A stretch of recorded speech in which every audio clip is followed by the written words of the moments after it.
Hunky Dory was received with moderate success. But all that changed with the rise and fall of Ziggy Stardust and the Spiders from Mars. During 1972, Britain was crippled by industrial action. The mood of the nation was dark and the culture was conservative.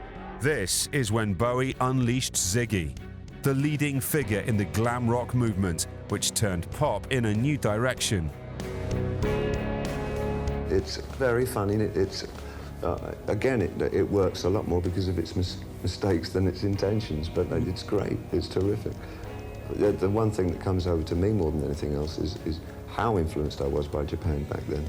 It just screams from the screen. It's the whole thing. It looks such like a stretching over to the east for inspiration. I never realized how much that was apparent at the time. The rise and fall of Ziggy Stardust and the Spiders from Mars, it's so amusing. It's now, of course, a classic, but it didn't even make the top 40 on its original release because American radio considered him too weird. Bowie was already planning fresh career moves. In 1973, he stunned his audience by announcing the retirement of Ziggy. I've had a really incredibly loyal audience for so many years now. Virtually since when I started, you know, they sort of... It doesn't really matter what I do. They seem to follow my turns and all the strange, distracted things I do, but quite loyally, you know, which I'll always thank them for that.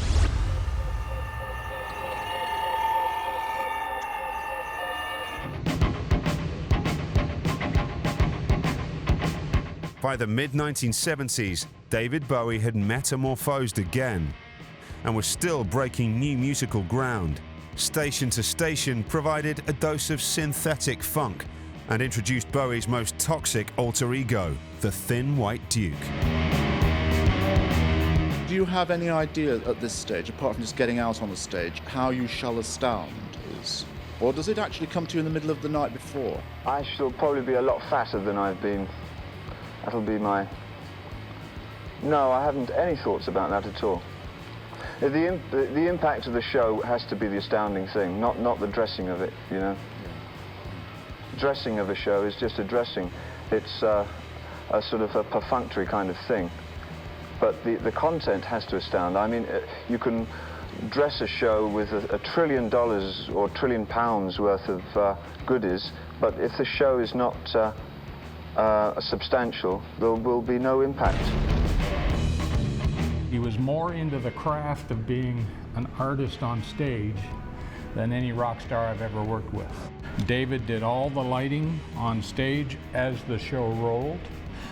Lights from the right, lights from the left, and with a fill in from the bottom. This pose is essentially a cue to his lighting director that when the hand went up, the lights went down.